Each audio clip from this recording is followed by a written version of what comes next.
Hi, I'm Brian Taylor, and welcome to Realtors Talk. Today we're going to spend a little bit more time on buyer's advice, and especially around the topic of pre-approvals. Okay, we have Sue and Margaret joining me, and well, let's get right into it, Sue. Pre-approvals, my gosh. I can't stress enough how important it is in today's market to get yourself pre-approved before going out and working with a realtor, such as yourself and Margaret. The field has changed in terms of documents required, where you fit within the financial institution that might be looking at your application. Okay, so I can't say enough about the importance of being pre-approved prior to shopping for a home. It's very tempting to say this is the house without first finding out whether or not you are now qualified to purchase that home under the new regulations. Very recently, we had something happen with one of our sales where the buyer that purchased from us, we were on the selling side of it, the buyer that purchased from us is a contractor. So he's self-employed, and he has a fair amount of cash to bring into it, but because he's self-employed, they're a little bit more stringent, as you know, on people that are self-employed. We had to renegotiate the sale afterwards, where, I mean, we didn't give any more money away or do anything like that, but we needed to give him more time so that he would have a bigger down payment to qualify. It was a shame, though, that we had to find this out after the sale and all the paperwork was done. Mm-hmm. So yeah, Margaret, you dealt with that a lot more because I was away at the time, but mm-hmm. I mean, we came up with a resolve. Everybody's happy, and in fact, in a lot of ways, even the sellers are. They've got a lot more time to move out than they had planned for, but now it's perfect because they're getting their other house ready. But all of that said, this pre-approval process that he would have went through before, being self-employed, there's a lot to be done. You can't just assume because you have money in the bank you can buy a house. That's right. And again, with the new changes taking in effect, the requirements for self-employed is generally you need to have 2 years of proof of self-employed income, whether or not you filed your taxes or you haven't. That's a different story. But yes, it's about getting all your ducks in a row and making sure you have the correct documentation at hand in order for us to place that mortgage within an institution that is going to give you that better interest rate. If you don't have your ducks in a row and you have no proof of self-employed income, it places you in a higher interest rate lender facility than you would otherwise. So at the end of the day, there is a mortgage out there for everybody. It's just knowing what's available based on the income qualifications that you're showing. Right. Yeah.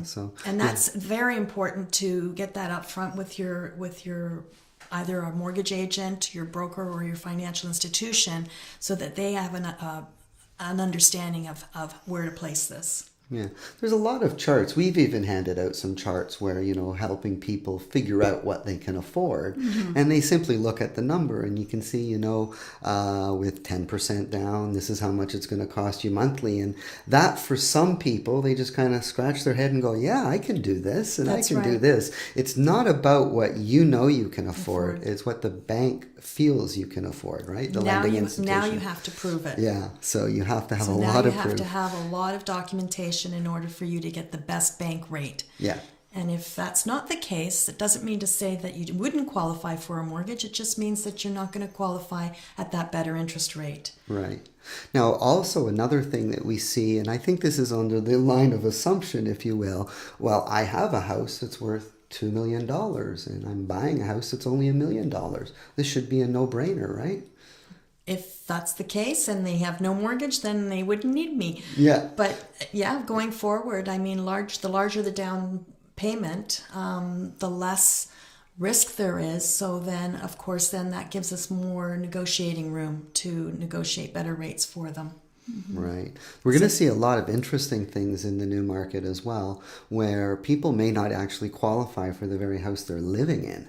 So there's pre-qualifications written all over everything we're going to be touching in the next little while. It's a game changer for sure. Yeah. It certainly will be. My understanding is that if you're currently with a financial institution and you're self-employed or just recently went self-employed and you don't like their rates, it'll be difficult for you to move that mortgage out from them. You'll end up taking what they're offering you simply because you can't prove the income. Oh, that's going to be an interesting one, right? So And that's how the institutions are going to be maintaining their book of clients and their mortgage clients. So, I mean, they won't have to requalify for their mortgage. They'll just sign the renewal.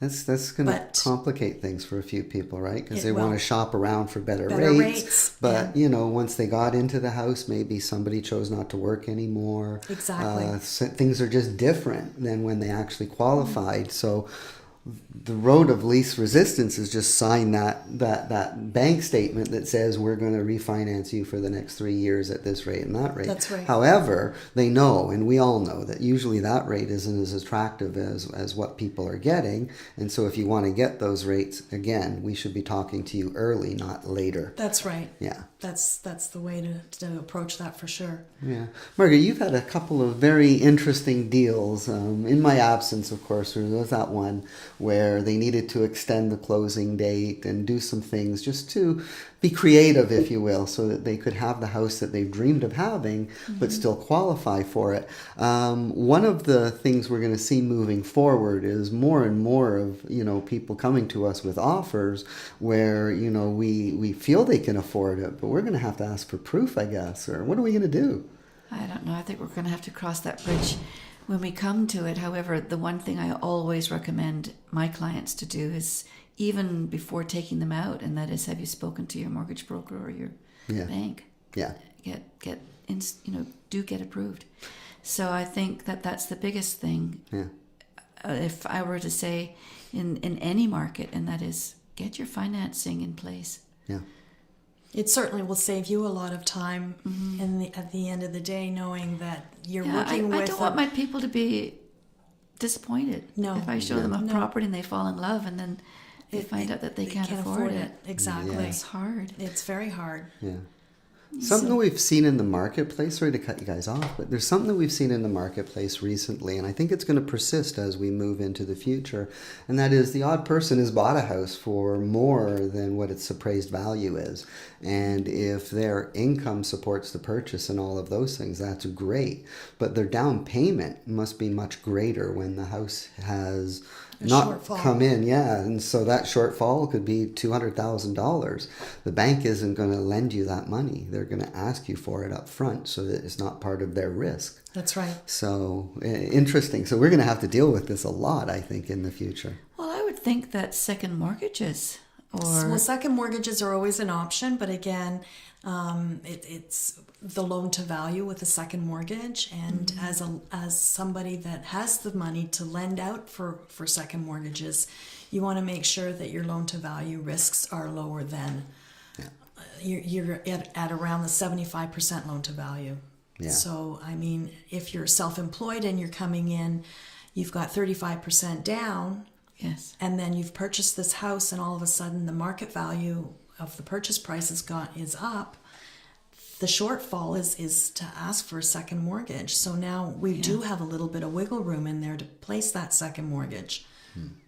So again, the best scenario would be for your clients to come and seek out mortgage financing before they come to you. Yes, I think that's the key. Yeah. Yeah, so we'll have to see how all of this goes. But the main thing that we're seeing right now is this is a great buyer's market that we're in. It's likely going to persist right through the springtime at this moment. It's just to do with the chaos of this new stress test that everybody's under and that kind of thing.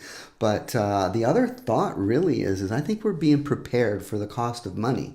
And I think that we're being prepared for interest rates to go much higher. Most definitely. And so if we're being prepared for that, that might make you want to glean a light on this spot in time as being one of the best times to buy. in the near future anyways, right? I agree, yeah. Good. Very good. You know what? We'll talk to you more about funding and mortgages in the future, Sue. We've always loved talking with you. You guys, if you're looking for a mortgage and you want to get pre-qualified, don't hesitate to call Sue. We recommend her highly. Well, thank you, Sue. You've been very helpful today, and you've given us lots of valuable information. And we'd also like you all to know that, if you guys are going to be buying or selling real estate in the near future, we got a pretty good team here you might want to talk to. In the meantime, though, really have a great time out there. Get your pre-approvals done. Get your pre-approvals done. Okay. And like and subscribe. Cheers, guys. Give us a call. Bye-bye. Bye-bye now. Well, I hope you enjoyed our video. Whatever your real estate needs, please contact us. Cheers.